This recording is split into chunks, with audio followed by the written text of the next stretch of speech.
ఈ నెల 27వ తేదీన కరీంనగర్లో తలపెట్టిన మాదిగ మహారాల్ని విజయవంతం చేయాలని జిల్లా అంబేద్కర్ యువజన సంఘం రాష్ట్ర ప్రధాన కార్యదర్శి గోష్కి శంకర్ పిలుపునిచ్చారు. నగరంలోని దుర్గమ్మ గడ్డ అంబేద్కర్ కమ్యూనిటీ భవన్ నుండి మొదలై కోర్టు చౌరస్తాలోని అంబేద్కర్ విగ్రహం వరకు ఈ ర్యాలీ ఉంటుందన్నారు. ఇందుకు సంబంధించిన కరపత్రాలను విడుదల మాదిగ సభ్యులు చేశారు.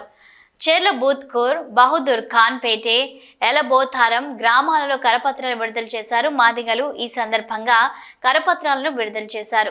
ఈ ర్యాలీలో మాదిగ ఉపకులాల మాదిగ మహారాలికి భారీ సంఖ్యలో తరలి రావాలని గోష్కి శంకర్ కోరారు. ప్రభుత్వ ఉద్యోగాలలో ఏబిసిడి వర్గీకరణ అమలు చేసేలా చర్యలు తీసుకోవాలని డిమాండ్ చేశారు. అంబేద్కర్ రాజ్యాంగం ద్వారా అన్ని కులాలకు సమాన హక్కు దక్కేలా లాంఛించారని గుర్తు చేశారు.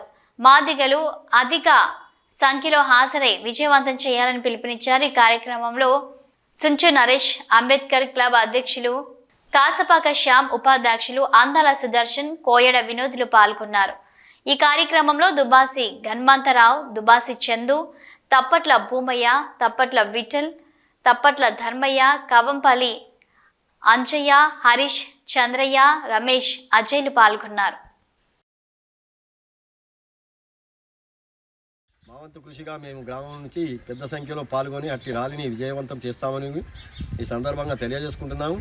అదేవిధంగా మనకు ఇంతకాలం నుండి మాలల ద్వారా జరిగినటువంటి అన్యాయాన్ని మన పెద్దలందరూ సమయోచితంగా ఆలోచించి మరి ఏదైతే సుప్రీంకోర్టు అమలు చేసిందో ఏబిసిడి వర్గీకరణకు అయితే రాష్ట్ర ప్రభుత్వం కొంత జాప్యం చేస్తుంది. అది ఎందుకో మనకు అర్థం కావడం లేదు. మరి ఈ మాలల గురించి భయపడుతుందా లేకుంటే ప్రభుత్వం ఇంకే విధంగా భయపడి దీన్ని తక్షణమే చర్య తీసుకుంటలేదని చెప్పేసి ఈ ప్రభుత్వానికి తెలియజేసిన కొరకై కరీంనగర్ జిల్లా వ్యాప్తంగా మరియు గ్రామాన మన నాయకులు ఎవరైతే జిల్లా అధిక నాయకులు, మండల నాయకులు వీళ్ళందరూ కలిసి ఆలోచన చేసి ఈ బుధవారం 27/11/2024 రోజున ర్యాలీ తీసుకుంటాకని ఒక నిర్ణయం చేశారు.